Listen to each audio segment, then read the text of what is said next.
Suppose we make a point at a meeting and no one takes a blind bit of notice, and man makes the same point 10 minutes later and it's treated like the second coming. Okay, this is such a common phenomenon.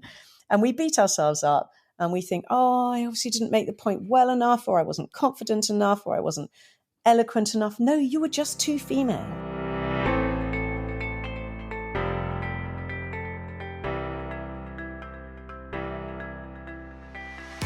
Hello, welcome to The Story of Woman, the podcast exploring what a man-made world looks like when we see it through her eyes. Woman's perspective is missing from our understanding of the world. This podcast is on a mission to change that. I'm your host, Anna Stecklein-Lau, and each episode I'll be speaking with an author about the implications of her absence. How we got here, what still needs to be changed, and how telling her story will improve everyone's next chapter.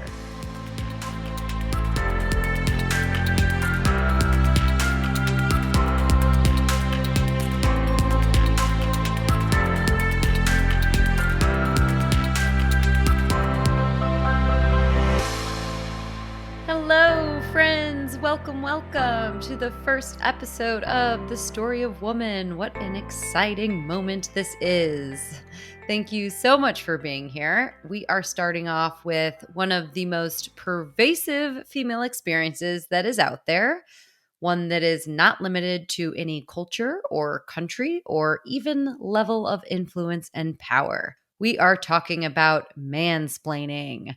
Not just mansplaining, but the entire phenomenon that causes mansplaining and many other similar irritants. Female identifying listeners, have you been explained to, interrupted, or talked over by a man in meetings recently? Have you wondered why a less qualified guy got the job and you didn't? Have you bit your tongue as your male counterpart gets addressed before you or instead of you? Have you been called a girl when you are in fact an adult woman? Well, you are not alone, and it may come down to what I am speaking with my guest today about, the authority gap, which has been deemed the mother of all gender gaps. For one, because of how pervasive it is. Seriously, the most authoritative women in the world experience it. My guest today has interviewed Hillary Clinton, Angela Merkel, Jacinda Ardern, Mary McAleese, Janet Yellen, all women you would think perhaps might have earned the right to not be mansplained to, but as we will see, no one is immune, not even these world leaders. And it's also the mother of all gender gaps because these aren't just irritants, but have serious implications for women and men and society as a whole. As long as it exists, the gap between women and men in the public sphere won't disappear. But not to despair, it doesn't have to be this way, and there are many things that we can do about it, which we will be getting into today. My guest today is Mary Ann Sieghart, who I could spend 20 minutes credentialing. In addition to being the author of The Authority Gap, she is a journalist, non-executive director, and broadcaster. She has spent 20 years as assistant editor and columnist at The Times. She makes programs for BBC Radio 4 and is a visiting professor at King's College London. She is a non-executive director of the Guardian Media Group and chair of the investment committee of the Scott Trust, and is currently on the chair of judges for the Women's Prize for Fiction 2022. She has extensive experience in political, economic, and feminist journalism, working for organizations such as The Independent, The Economist, the Today newspaper, the Financial Times, and so much more. She also has extensive TV and radio experience and has sat on numerous boards, including for the Heritage Lottery Fund, the Social Studies faculty of Oxford University, Women in Journalism, and many more. Like I said, I could spend 20 minutes credentialing her, and as we will soon learn, even she is not safe from the authority gap. One thing I do want to point out in our conversation today, we only touched the surface of the fact that this problem is exponentially worse for marginalized groups, especially women of color and women with disabilities. So that is one thing to keep in mind through it all. And also, just as this is not a man-bashing podcast, this is not a man-bashing book. Far from it, there is an entire chapter dedicated to everything men stand to gain by eliminating the authority gap. And as we will see, this unconscious bias that perpetuates the gap is something that both men and women have. So if you're a man, I applaud you and I thank you for being here. As we will hear from Mary Ann and the data-driven research to back it up, you are rare just for showing up here today. And final thing, the 3 quotes you will hear read during the interview are taken directly from the book, The Authority Gap. And you will also hear a few recurring sections that appear in every episode. Learn more about those in the Story of Woman introduction episode if you haven't listened to that yet. But for now, sit back and enjoy. And if you like what you hear, feel free to share far and wide because the only way to start chipping away at this gap is for more people to become aware of it. All right, and now for the Story of Woman and Authority.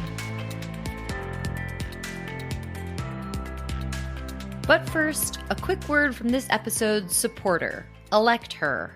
Elect Her is a nonpartisan organization which inspires, encourages, and supports women to run for political office in the UK. They help women entering politics break down barriers by demystifying the process through workshops, events, and peer support circles. 33% of elected representatives in the UK are women, although women make up 51% of the population.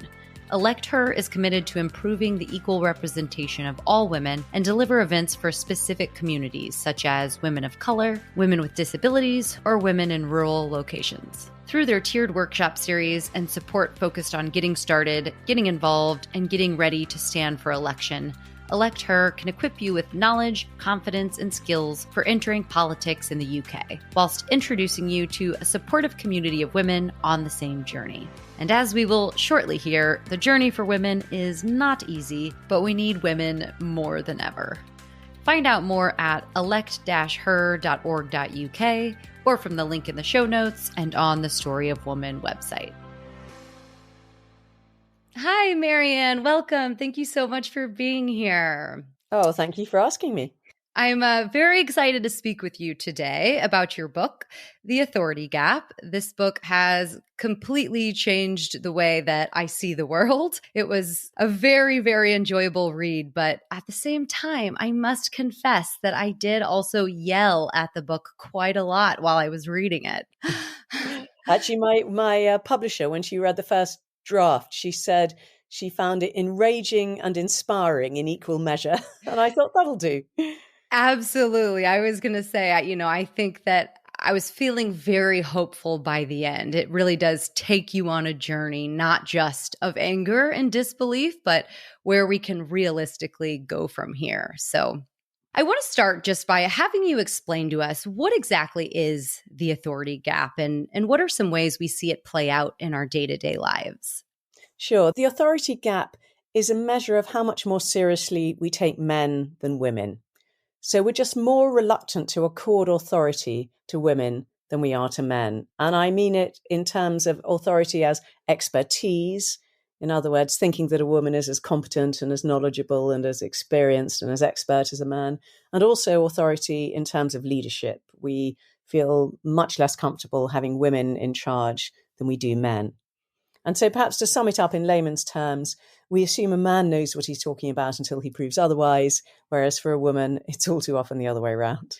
Incompetent until proven otherwise. And exactly. As you pointed out in your book, that also means sometimes we mistake confidence for competence, or I believe you may have called that bullshit in the book. Yeah, well, I hope we're going to talk about confidence because it is very different from competence. And yet we do far too often mistake the two.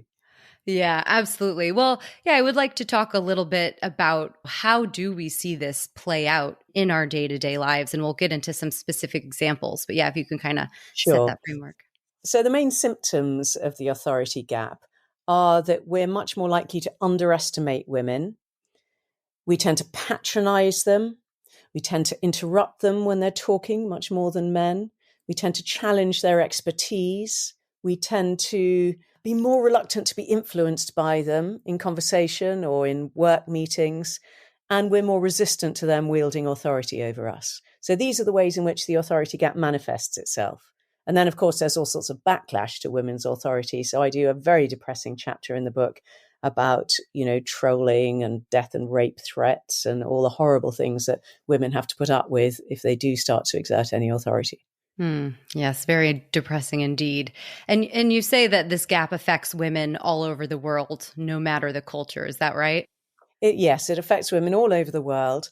It affects women of color even more than white women. It affects disabled women even more than able bodied women. So all these other factors intersect and, compound the problem. Absolutely. And you call the authority gap the mother of all gender gaps. So, why is it so crucial that we address it? Other than it being a very irritating experience, why does it matter that women are constantly being interrupted and taken less seriously? Because it is a symptom of men thinking that they are superior to women. That's why. And that's why it's a mother of all gender gaps. Because if we're not going to take women as seriously as men, we're not going to hire them as readily, promote them as fast, or pay them as much. So all the other gaps that we see are as a result of our default assumption being that men are basically better than women. Yeah, you pointed out in the book, I like this point that you made that, the authority gap and not taking women as seriously, it's why rape is still underreported and underprosecuted. It's why domestic violence was for so long ignored by the police. It's why childcare didn't become a political issue until there was a critical mass of females in government. And it's why men have been allowed to get away with sexual harassment for so long. So, exactly as you just said, and as you beautifully lay out in the book, as long as this exists, there's going to be a gap between women and men in the public sphere. And it's also why women's health issues aren't taken as seriously as men's, why so many drugs aren't even tested on women, even though their bodies react differently, why women, it takes years for a diagnosis of endometriosis to be made in women because they're assumed just to be being hysterical.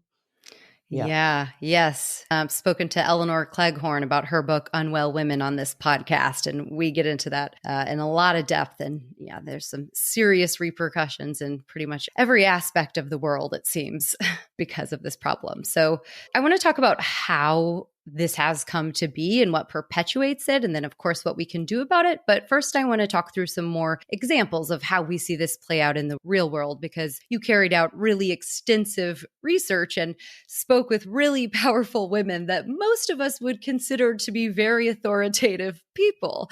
So, can you tell us about the work that went into researching and writing this book and why you chose to include women in these high up positions of power?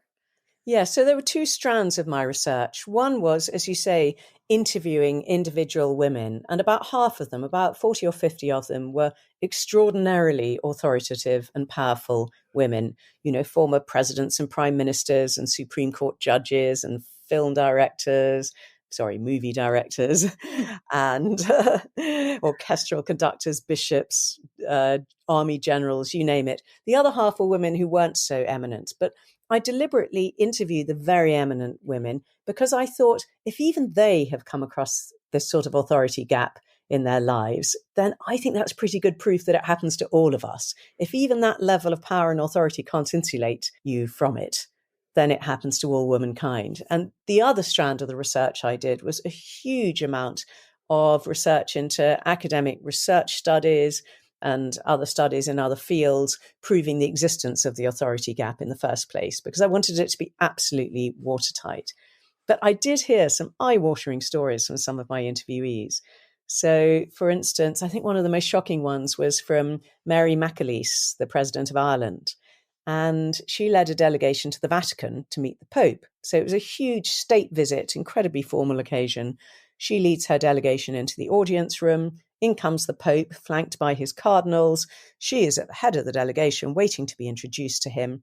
And instead, he walks straight past her, sticks out his hand to her husband instead, and says, "Wouldn't you prefer to be President of Ireland rather than married to the President of Ireland?" Oh my The God. delegation was stunned, as you can imagine. I mean, it was such a breach of protocol apart from anything else, as well as being incredibly rude. So her husband knew better than to take the Pope's hand. So Mary McAleese told me, she said, I grabbed this hand, which was hovering in midair, pulled it back to me, and said, "Let me introduce myself. I am the President of Ireland, Mary McAleese, elected by the people of Ireland, whether you like it or whether you don't." And he said afterwards, "Oh, I was just making a joke. I heard you had a sense of humour." I mean, how often have you been told by a man, Oh, "Oh, I was just making a joke. Haven't you got a sense of humour?" She said, I do have a sense of humor, but that really wasn't funny. You would not have done that to a male president. Right? That is just the classic kind of joking or gaslighting, you're misconstruing what I'm saying, a Yeah, classic kind of response. And yeah, I never would have said that to a male president, to the wife. Do you wish that no, you were instead of your husband? exactly. Yeah, that was a shocking story. The way Janet Yellen prepares so Oh, yes. rigorously. She is so conscientious. And this, she says, is in order to boost her own confidence. And she prepares so rigorously that she actually writes at the top of her speeches, "Hello, my name is Janet Yellen," which I thought was actually really quite endearing. Yeah, it is. And it makes me feel like if she's experiencing this, yeah, it's no wonder that I experience this myself. And Exactly. I mean, women just have to work so much harder because failure is treated much more harshly in women than it is in men. So we just cannot afford to let a crack show. We don't go along to a board meeting not having read the papers. We don't try and blag our way through a job interview the way a lot of men do because we simply can't afford to do it. Yeah, and the other problem is that if one woman fails at something, it's taken as a sign that no women could ever be any good at it. Now, this is never the case for a man, is it? You just think he wasn't any good, but you don't think, oh, well, that just shows men are useless at this. But I heard a great story from a British cabinet minister, Amber Rudd. And when our then Prime Minister Theresa May was in difficulties and it was thought there might be a leadership election, that her party might topple her, a male colleague of Amber Rudd came up to her and said, "Oh, Amber, just so you know, I just wanted to say, if there's a leadership contest, I'd really like to back you." And she thought, "Oh, well, that's great." And then he said, "But I think we've had enough women for now." oh no. Yeah, Like yeah, tick, we've done one, so we're yeah, good for another decade. yeah. And also, so therefore, half the population can be ruled out from contention because someone who shared their gender was bad at it. Oh, Lord. But of course, it doesn't go the other way when we No. see wonderful leaders like Jacinda Ardern and Angela Merkel. We're not saying, oh, yeah, we should elect more women because look how well they do. It only Yeah, goes well, the some one of way. us are thinking that. Yeah. Some of us, the one who aren't saying, okay, one woman a decade. Yeah. So I want to talk about your experience as well, because you started your career in a very male dominated profession of journalism back in the 1980s. So I'm curious to know, what was that experience like for you, and how do you experience the authority gap now compared to then?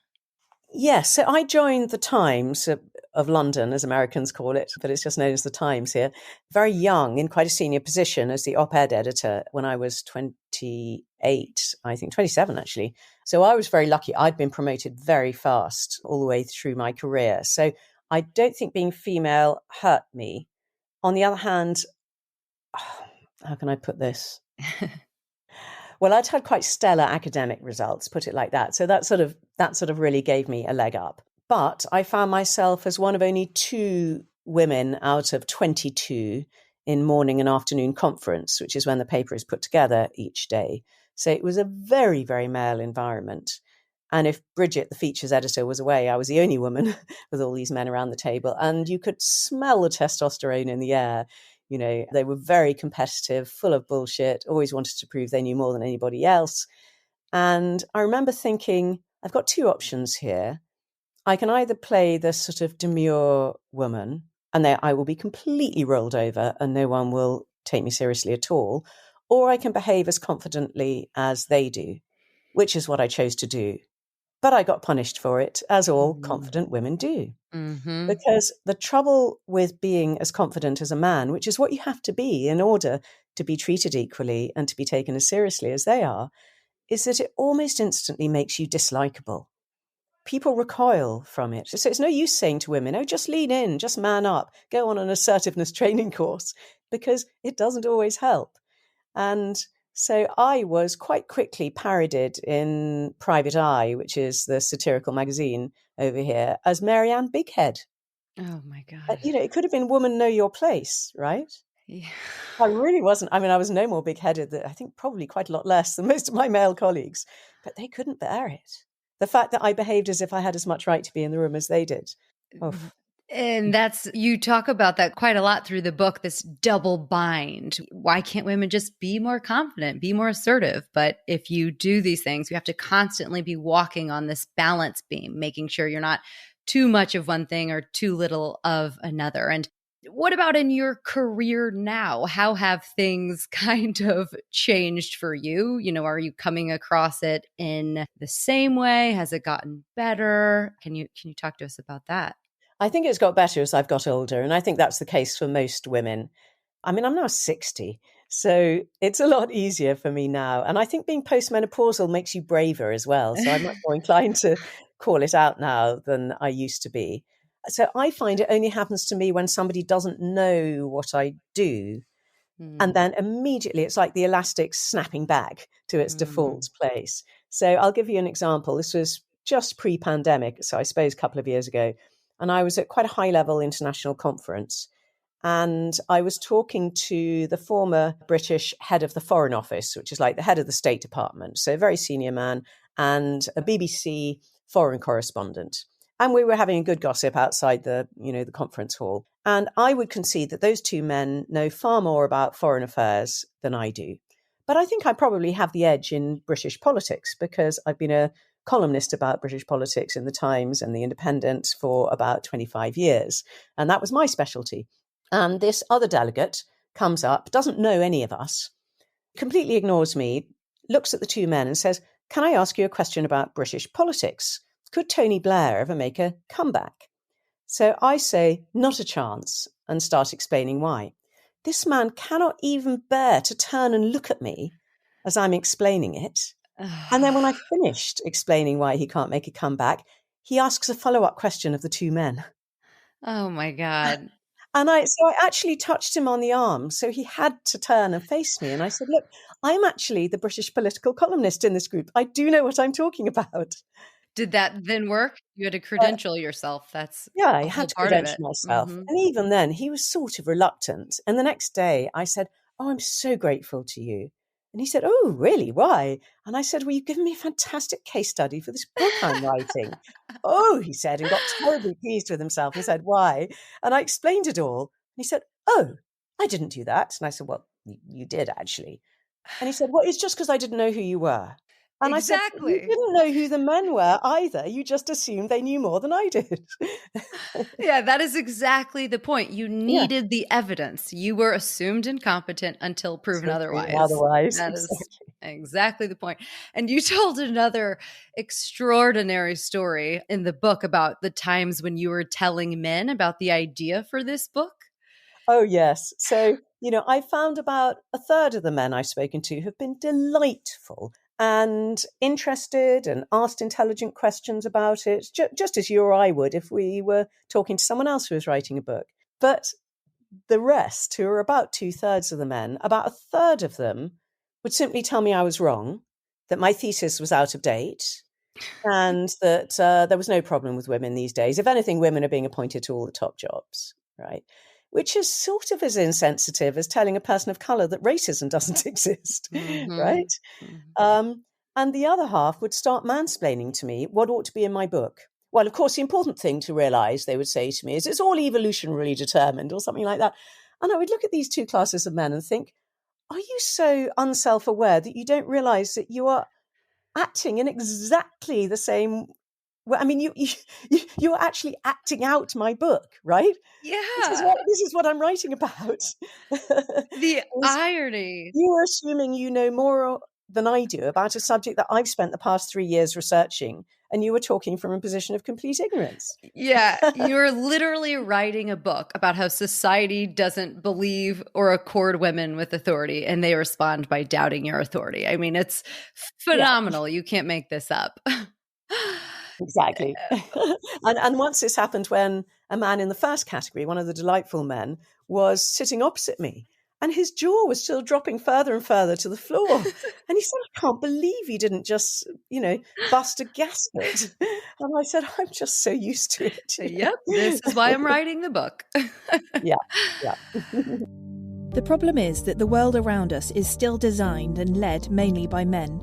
Most of us have grown up with our fathers working more and earning more than our mothers. We see in all walks of public life men making it more often to the top, and men being cited as authorities much more often than women. We have watched too many films in which men are the protagonists and women the helpmeets or sex objects, in which men have twice as many speaking parts, almost all of which are directed by men.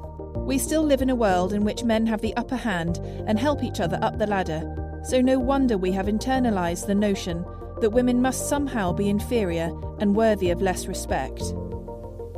You dedicated a chapter to looking at the experiences of transgender people because, of course, they're in a very unique position, having lived as both genders. Could you tell us about some of the findings there? I found this so fascinating. It was just brilliant because generally, suppose you and a male colleague at the same level are both up for promotion and he gets it and you don't. And you might sort of have the suspicion that maybe bias was at the root of it, but it's terribly hard to prove. Maybe he's just better than you, genuinely better than you. And how can you tell? And the great thing about the experience of trans people is that you are controlling for every variable apart from the one that matters, and you're isolating that. So you're talking about exactly the same person with the same intelligence and ability and personality and experience. And the only thing that has changed is their gender. And therefore, if they are treated completely differently when people see them as a different gender, that seems to me to be slam dunk evidence of the existence of the authority gap.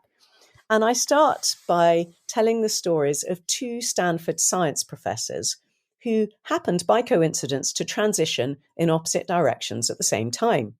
Ben Barres, a neuroscientist, started living as a man. And he said, I have had the thought a million times, I'm just taken more seriously now. He said, my work is taken more seriously. The same damned work, as he put it, is taken more seriously now people see me as a man. And someone who didn't know his history was overheard at the back of one of his seminars saying, oh, Ben Barres gave a great seminar today, but then his work's so much better than his sister's. Oh, no. Yeah. Wow. That's something, isn't it? And meanwhile, Joan Roughgarden, when she was living as a man, she said, it was like my career was on a conveyor belt to tenure, and I was promoted really fast, and I got a seat on the university Senate committee, and my pay was good, and I talked and people listened, was how she put it. And once she started living as a woman, of course, all that changed. And she started finding she couldn't complete a sentence without being interrupted by a man. And she was patronized and underestimated, all these things that I've been talking about. And she said, well, to start with, I thought, well, if I'm going to live as a woman, I'm darn well going to be discriminated against like a woman. And then she said, well, the thrill of that is worn off, I can tell you. In fact, one thing that really surprised her was that she found herself being personally attacked in a way that never happened when she was living as a man. And people would say to her things like, you haven't read the literature, or you don't understand the statistics. And she was completely horrified by this because she'd never experienced this before. I think that's what she found most upsetting. But her conclusion was what you said earlier, which was that men are assumed to be competent until proven otherwise, and women are assumed to be incompetent until they prove otherwise. Yep. You quoted Paula Stone Williams in the book, who is a trans woman that I did also have on the podcast. And she said, apparently, since I became female, I became stupid because of how much she is now questioned and attacked, which we'll get into, because I think that's another recurring theme, that you don't address the content or the substance of what the woman is saying. You focus on her. But, I think this is why it's so challenging, because no one believes it until they see it themselves. That's right. And that's what trans people say, isn't it? I didn't believe it until I saw it myself, particularly trans women, who've lived this gilded life of male privilege, and they just don't understand it until it happens to them. And I do use the analogy of it's as if men are swimming in a river with a really strong current, but of course you can't feel the current, but you see the banks racing past you and you think, bloody hell, I'm a really strong swimmer. And you see women swimming in the opposite direction, struggling to make headway against this current. And you think, well, they're clearly just not as good at swimming as I am. Yeah, that's a great analogy. You just don't feel the current. No. But actually, bigger studies of trans men and women have actually found exactly the same phenomenon. So I'm not just telling two stories. There's much more evidence of this. Yes, you had lots of research in the book with data, statistics, and everything to back it up. We won't have time to get into all of that today, but that was definitely all there. And it's why I think that everyone should have to live as the other gender for a week of their lives just to... Wouldn't that be great? I love the way trans men say, God, it's so great being a man. I can get away with so much. Right. Everything's so easy. All right. So we all probably have a good understanding of how this plays out in the world. Now I want to try and understand why this happens. What are the forces at play here? Or did any of your findings indicate that the authority gap is in fact justified? Well, no, I did a whole chapter proving or showing all the evidence that women are just as competent as men and just as intelligent as men. They actually outperform men academically from kindergarten right through to PhDs. The IQ distribution is identical, except at the very far ends of the bell curve. When you look at leadership studies, women, if anything, are slightly more effective leaders than men. They're certainly better at the style of leadership called transformational leadership, where you engage much better with your employees and you inspire them and you're less hierarchical and more democratic. And there seems to be a more effective style of leadership, which lots of men are good at, but on average, women are slightly better at. So there is no justification for the authority gap. Where does it come from, though? Well, obviously millennia of patriarchy and being told by almost every religion and, by traditions that men are just superior to women, which isn't the case, but it's what it's the lies that we've been told for a very long time. And it's just very hard to get that out of our heads. But one of the most disturbing pieces of evidence I came across was when you ask parents to estimate their children's IQ, they will estimate their sons on average at 115 and their daughters at only 107, even though we know that children's IQs are identical. And that is statistically an enormously significant gap. So boys are subliminally absorbing this notion that they are cleverer than girls, and girls are subliminally absorbing the notion that they are less clever than boys, even though it's not even the case. And therefore, where does it come from? Well, it comes from quite early childhood. If your parents, in effect, are treating you as the clever one because you're a boy, and the daughter as perhaps the pretty one because she's the girl, and that is really damaging, I think. There are some interesting and actually rather depressing studies of children, and it's 5, 6, and 7-year-olds. And when you say to 5-year-olds, there's this really, really smart person at work, and they know the answers to all the problems, who do you think it is? And you show them photos of men and women. Girls on the whole will pick a woman, and boys on the whole will pick a man at the age of 5. By the ages of 6 and 7, the boys were still choosing the man, and so were the girls. So by the age of 6 and 7, they were starting to think that the very, very smart person would be a man rather than a woman. And then the researchers asked the children if they wanted to take part in a game for really, really smart kids, and also to choose teammates for this game. And if they were supposed to be really, really smart, they were much more likely to choose a boy as a teammate than a girl. And the boys were more inclined to take part than the girls. Whereas when they asked the children to take part in a game for kids who tried really, really hard, then the girls were keen to take part and were more likely to be chosen. So already at the age of 6 and 7, you've got children believing that boys are smarter than girls, even though they're not. And also the researchers even asked the children whether they knew that girls did better at school than boys. And they knew that. And they still thought the boys were smarter. Oh my God. It's just so young. And it really helps you start to understand as well, because you talk about throughout the book, making the point that it's not just men's biases against women, but it's also women's biases against women. And if it's starting from this young of an age, you can really start to understand that. Yeah. And actually, the same researchers who asked parents to estimate their children's IQ also asked adult men and women to estimate their IQ. And the men estimated themselves on average at 110, and the women at only 105 on average, even though, again, we know the IQ distribution is identical. And so men basically, on average, overestimate their ability. And I think women, in most of the studies I came across, women were either accurate or underestimating, but very rarely overestimating. And therefore, if we take people at their word, this really has consequences when it comes to hiring and promotion.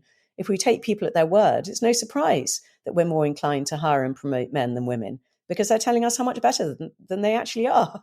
Wow, that really says something. And you talk a lot in the book about how the media and what we kind of absorb from the outside world feeds into this as well. Could you talk to that point in terms of who controls the narrative and what we're exposed to and how that feeds into this?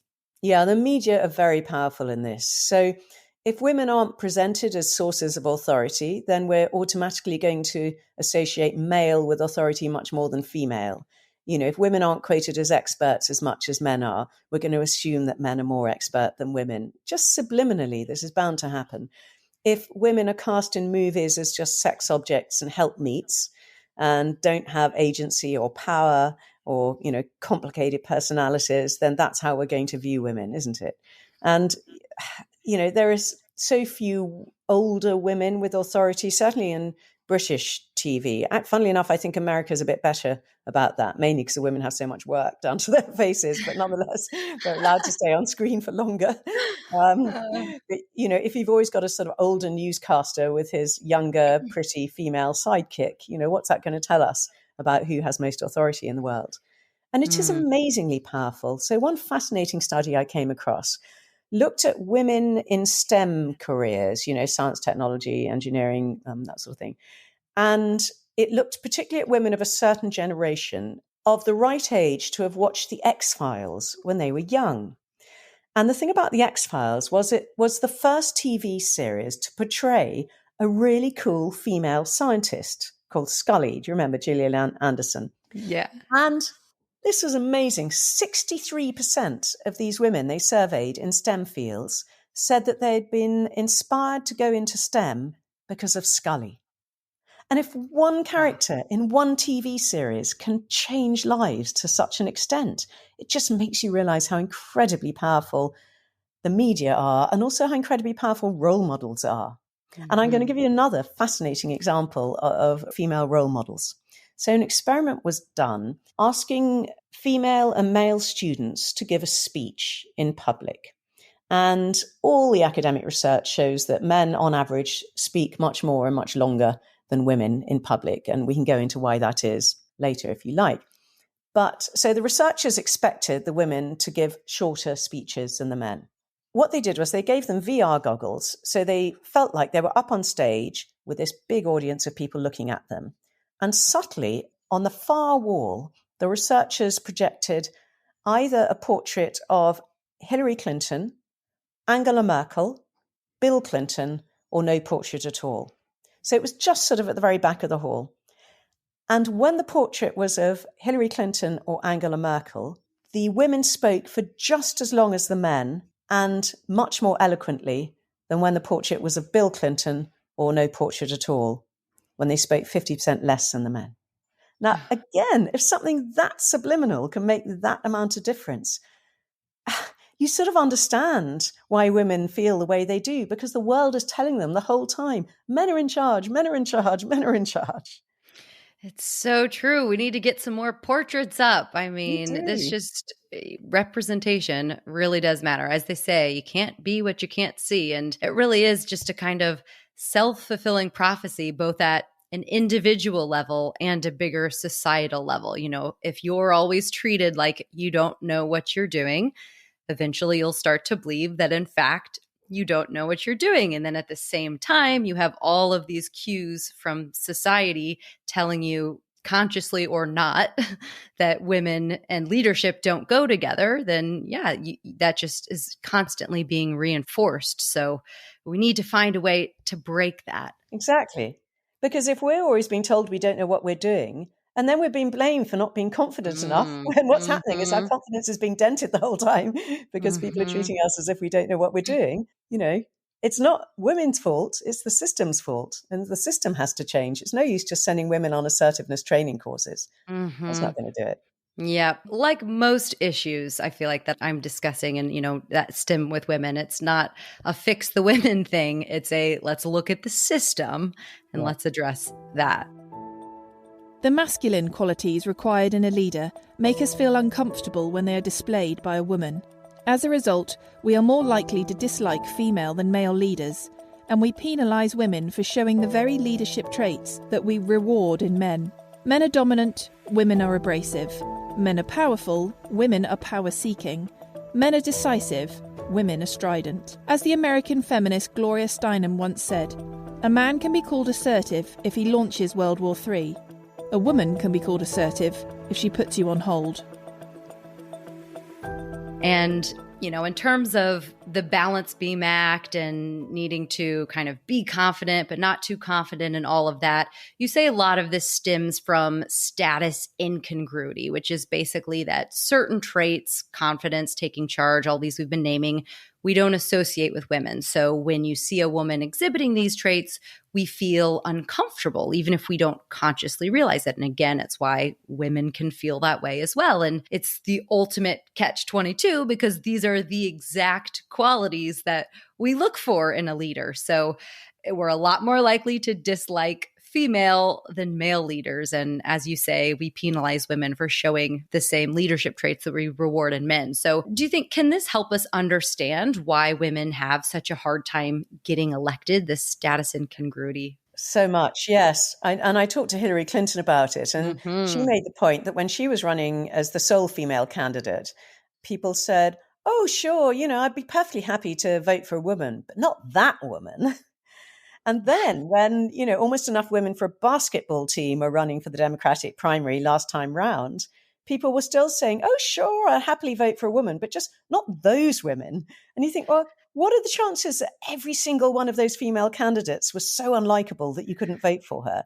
Isn't it actually telling you more about your attitude to women in leadership rather than the women themselves?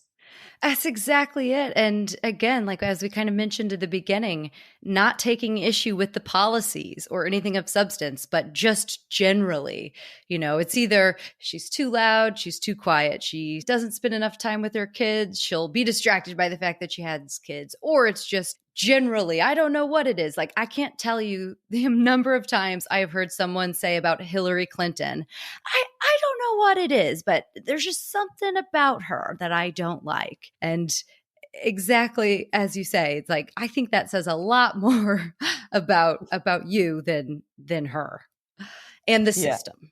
Or basically it's that she's female. Yeah, exactly. Like, I think I know what it is about her. Yes. And actually, if you looked at the 2016 election, the second biggest predictor of voting for Donald Trump after being a Republican was holding hostile sexist views. Yes. That was a wild fact that you put. I mean, not wild, to be honest, but yeah, that was something that really stood out to me in the book.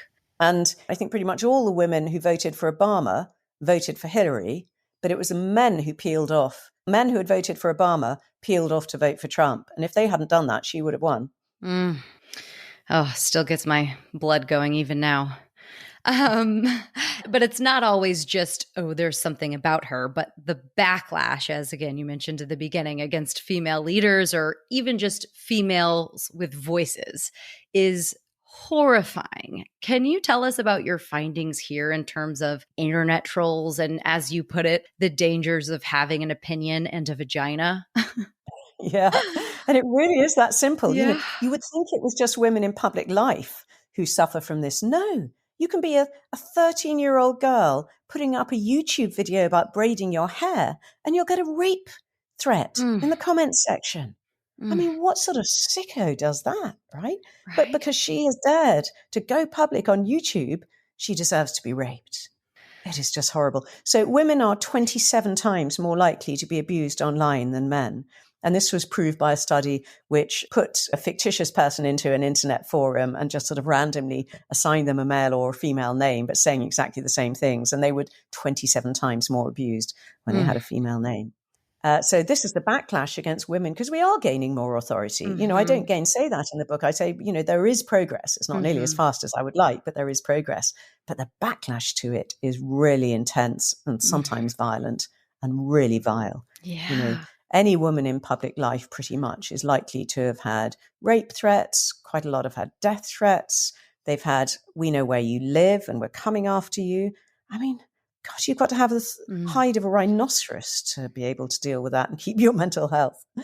Seriously, or some serious cognitive dissonance. I mean, and I just feel a part of me is like, I don't think that there's enough outrage and disgust because it happens so often. It's like it's become commonplace. We just, that's what it takes to be a woman entering into the public sphere. She's going to get treated like that. Yeah. I think they're going to look back in 50, 100 years and see how Hillary Clinton, the first ever female nominee of a major US political party, or Julia Gillard, the first female prime minister of Australia, or any of these women entering a space using her voice. They're going to look back and be like, wow, they were really fucked up back then. But with us, it's just become common and we just shrug it off.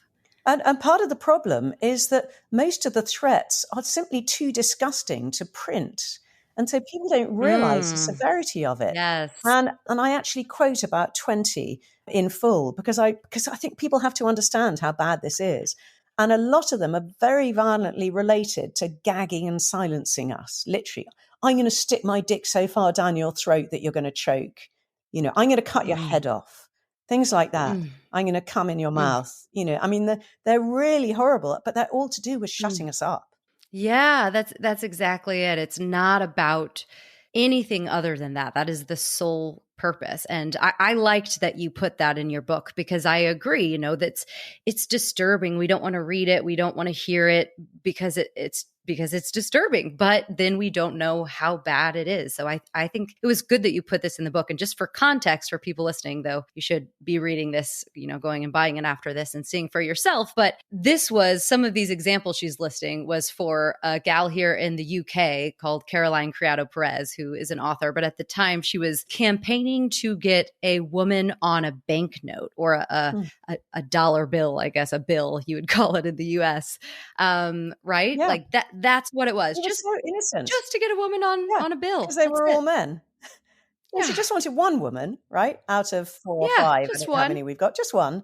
And that's what she got in return. And that was the response. It was so disproportionate. That's so weird, isn't it? Yeah. It wasn't like she was saying men should have their balls cut off or anything. It was something really innocent. And still, she had, I think it was 200 A4 pages of these sorts of threats over one weekend, over 48 hours. And now for Men Are Losers Too. In gender inequality, of course. These are not women's issues. These are everyone's issues. Because as long as women are held back from their full potential, so are we all.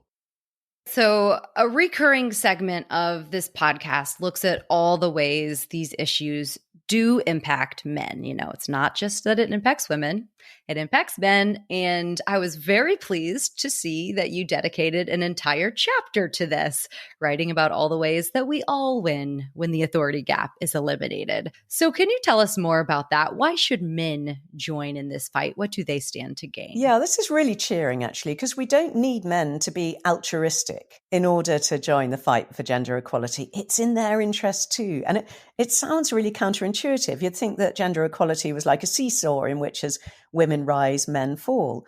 And I don't doubt that there may be occasions in which if a woman is as qualified as you, if you're a man, ends up getting a job that you wanted because the bias against her is dissolved. And you may think, oh, that's really unfair. Though actually, why shouldn't she get it if she's just as well qualified?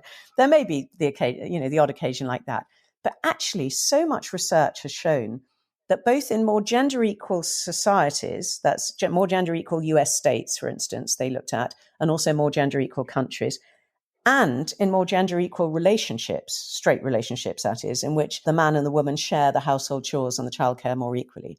In both those situations, men are twice as likely to say they're satisfied with their lives, half as likely to be depressed, much less likely to get divorced. They tend, on average, to drink less, to smoke less, to take fewer drugs, to sleep better at night. And here's the absolute clincher. They get more frequent and better sex. So guys, what more could you ask for? What's not to like? This is really in your interest. Right? And of course, the women are also healthier and happier, and so are the children. And the men have a better relationship with both their partner and their children, which is also great. Yeah. And that's just on an individual level. And then, of course, you get into all of the benefits on a societal level as well, within organizations, within institutions, within nations. This is just compounded. Yeah. I mean, there's so much evidence to show that businesses make more money when they have more diverse teams of leaders. Diverse groups just make better decisions, more accurate decisions when there's diversity of views and backgrounds in the room. Women tend to care more about climate change. So if you're worried about that, parliaments with more women in pass more laws about climate change, more regulations about climate change. So we might even save the planet. Women running companies in which venture capitalists invest, women running startups tend to get a better return than men. And yet they receive only about 5% of the venture capital around, and men get 95. Yeah. So there's just so many. The list goes on. Yeah, the list goes on. Though, unfortunately, it's a lot less likely that they will hear this, listen to this podcast, or read your book. Because, what did you find in terms of men being exposed to women in the first place? Okay, so, a lot of the bias I write about is held by women as well as men. So it's not a man-bashing book, but there is one particular chapter which explores a phenomenon of men just not even exposing themselves to us in the first place. And if they're not listening to us, our podcast, or reading our books, or following us on Twitter, how can they accord us any authority at all? So, for instance, I looked at studies showing that we women will read roughly 50-50 books written by men and books written by women. We just read the best books and the best reviewed books and the ones that are recommended to us. Men, on average, the ratio is 80-20. So they'll read 4 books by a man for every 1 book by a woman. So if they're not even reading our books, if they're not reading my book, for instance, how are they even going to know anything about this sort of subject? They're not exposing themselves to it. And it's the same on Twitter. So a study was done of the UK general election, and our most senior political reporter, most influential one, is the BBC's political editor, who happens to be a woman, Laura Koonsberg. And they looked at who were the most influential political journalists on Twitter during the course of the election. And guess how many got into the top 10, given, Laura Koonsberg's most senior? Big fat 0. Oh, God. Not even she was in the top 10. And that was because men weren't following and retweeting her and commenting on her. They were only following other men. So they're not even letting us into their newsfeed. Yeah. And this happens also in the States. So a study was done of Beltway reporters in the US, and they found that the male Beltway reporters retweeted or commented on other male political journalists, I think it was 95% of the time. The author of the study said it had more statistical significance than any other study she had done in academia. Wow. And yet, women make up very nearly half of all political journalists in Washington. Wow. Just phenomenal. Phenomenal. So we have all of this to expose them to, but how to get in front of them in the first place. Well, please just, if you're a woman and you feel like buying this book, just find some men to lend it to afterwards, is what I say. Yeah, at least one man for every woman that's listening. I think that's a good start in the right direction. I did a session this morning with about 25 very senior male investment bankers in a big American investment bank. And I just thought, I need to do this all over the country, really, because it was so useful. And they had all been told they were pretty senior themselves, but they'd been told by the CEO, I guess, you got to read this book first and then come along to this session. And, we can only change the world one man at a time, really.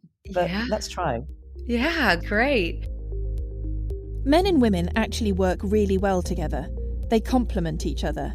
Their different perspectives synthesize into more interesting ideas and ways of doing things.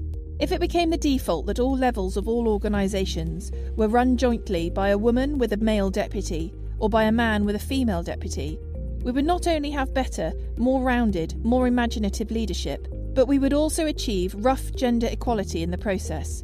If only we made mixed-sex leadership the norm, the authority gap would shrink in one generation. So what is it going to take to achieve gender equality, do you think? And how will we know when we've been successful? I think it will take so many small and different steps. So in my last chapter, I counted the other day, I've got 140 different solutions to this problem. Wow. And it sounds ridiculous, but the reason is that it is a problem with so many small facets. And so we women will come up against the authority gap, almost every day of our lives in small instances. And every time it happens, every time we say something at a meeting and someone talks over us, it's annoying. It's like having a mosquito buzzing around your head. It's not completely career ending, but the accumulation of these instances, they accumulate like compound interest over the course of a lifetime to create this enormous gap in opportunity and achievement between women and men. We haven't even talked about childbearing, which of course comes into it a lot too, Yes. and the way mothers are treated. But nonetheless, so there is this huge gap because of these all small instances. And therefore, it's small solutions that are going to make the difference. It's men being much more aware that they are interrupting women much more than other men and trying to stop themselves doing it. It could be something as simple as, and this is for women as well as men, you walk up to a man and a woman standing together, don't automatically address the man first, which I expect 90% of us probably do. It's small things like that, but they can really add up to make a difference. So I've got sections on what we can do as individuals, as parents, as partners, as colleagues, as employers, as teachers, as governments, as the media, all, in all the different incarnations of our lives and other people's lives. There's so much we can do. There's so much. That was a fantastic list. And, again, buy the book and you can continue to reference it. You can use it in your offices. If anybody works for the government, the number one thing listed under what governments can do was mandate maternity leave. So the US is doing really great there with a federal government guaranteeing a whopping 0 days off. So if anybody works for the government, help us out. But actually, not just maternity, but paternity. Yes. And we've had maternity leave for a very long time here. But what we really need is for fathers to share the burden. Because if fathers are just as likely to take time off as mothers, you're not going to get this discrimination against women of childbearing age. Because otherwise, you're discriminating against anyone between 20 and 40, aren't you? Excellent point. Yeah, excellent point. What advice would you give to women for navigating these tricky waters of authority? Well, what the research suggests is that the only way to navigate it, this very narrow path between being under and overconfident or under and over voluble or whatever it is to add an extra layer of warmth to your personality. And a lot of women just know this subconsciously and do it subconsciously. We smile more than men. We use humor. We are probably more emotionally aware of what the other people in the room are feeling. We tread carefully, don't we? In order to mitigate the unlikability that will otherwise arise in men in particular, but also in women, if we seem to act too confident and assertively. Yep. So even though we know it's not a fix the women situation, it's good to have tactics like this so that we can do what we need to do before we correct the system. Yes, I like to think this is a transitional solution. And in a couple of generations' time, we won't need to. But for now, sadly, the world is as it is. I like that. I like that. So if listeners take one thing away from this conversation with you today, what would you want it to be? I think it would be to stop mistaking confidence for competence, because they really aren't the same thing. And I think men get so much further than women basically on bullshit. And blagging and making people believe that they're better than they are. And it's no use saying to women, well, you should do that too, because people don't like it when women do that. They're perfectly happy when men self-promote, but they really dislike women who self-promote. So that option is not open to us. Yep. And now for Your Story, the part where you are invited to reflect on this story as it relates to your own life. Think about it, write about it, talk about it, and if you wish, share with the community. Whether or not you are listening in real time, if you send in your thoughts, experiences, questions and recommendations, they may be included in a future listener-led episode. There is a link in the show notes, or revisit the Your Story episode to learn more. Remember, no matter your story, you are not alone in your experience, and there is power in our collective realisation of this. All right. So there was a fantastic quote from Nicola Griffith in your book. She said, women's voices are not being heard. Women are more than half our culture. If the adults in our culture have no voice, half the world's experiences are not being attended to, learned from, or built upon. Humanity is only half of what it could be. And of course, this had more to do with the world of literature and media, but it also has to do with bringing women into the narrative more generally so we can begin to understand the full picture of humanity instead of just this narrow scope as it's been. And that's exactly the type of space that I would like to provide with this last section of the podcast, where we invite listeners to share their own stories. So, Mary Ann, as listeners come away from this hour with you, are there any questions that you want to put forth to them as they consider their own narrative, or ways they can reflect on their experiences, or anything else you'd like to ask? I think if we're talking mainly about women, which I suspect we are, I would say to these women, don't blame yourself, blame the system.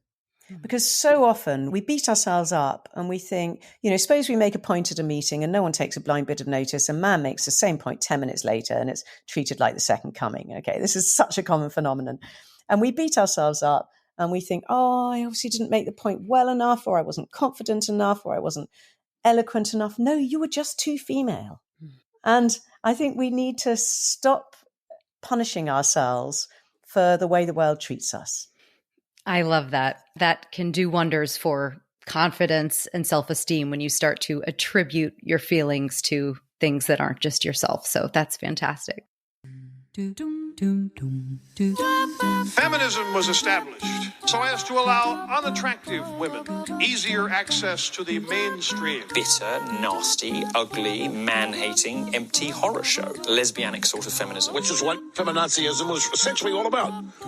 And now for The Feminism Gets a Bad Rap Because the Narrative Has Been Just a Bit One-Sided corner. All right, now for some rapid fire questions to wrap up. These are questions I ask every guest at the end. So, what does feminism mean to you? Just everybody being treated equally. I don't want women to get a leg up above men. I don't want female domination. I just want us all to be treated equally as individuals. Yep. Love it. What is one of your earliest memories of gender? A time when you realized the world didn't treat girls and boys the same? I think it was my father taking my brother into the cockpit of a plane in the days when you were allowed to do that, and not taking me. And I was dying to see what a cockpit was like. And he said, no, this is for boys. Oh, I was so angry. Ah, yeah, understandably so. And what is the story of woman to you? Ooh, multifarious.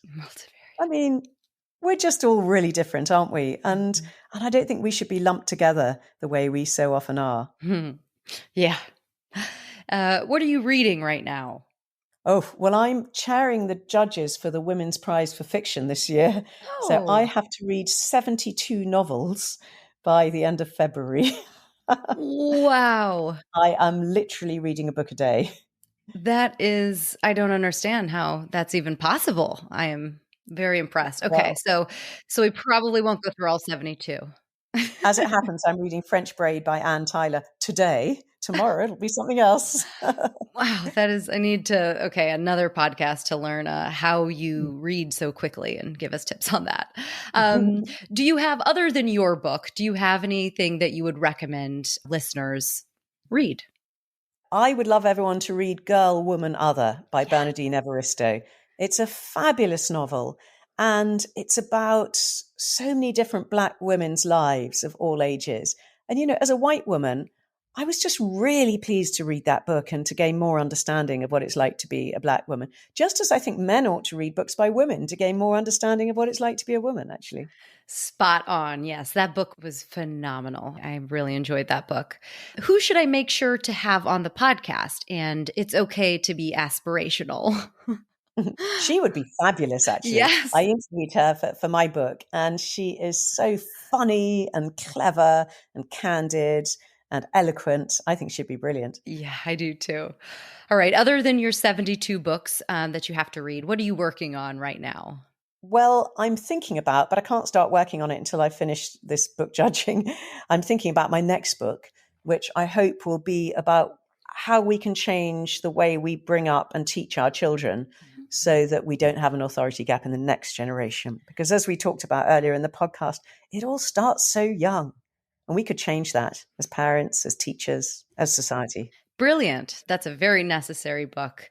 So where can we find you to look out for updates of when this book becomes available? And this will be in the show notes as well. I'm all over social media. I'm on Twitter, Instagram, Facebook, LinkedIn.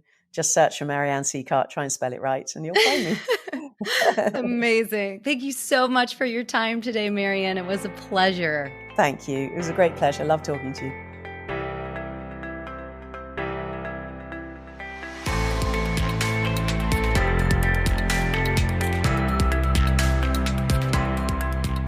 Thanks for listening. The Story of Woman is a one-woman operation with voiceovers done by Jenny Sedborough. If you enjoyed this episode, there are a few small things that you can do that make a big difference in helping other people find the podcast and allowing me to continue putting out new episodes. You can subscribe, leave a review, share with a friend, follow on social, buy me a coffee. Not literally, this is the name of the platform to raise production funds, but hey, I'd grab a coffee as well. Or head to the website and check out the bookstore filled with hundreds of books like this one.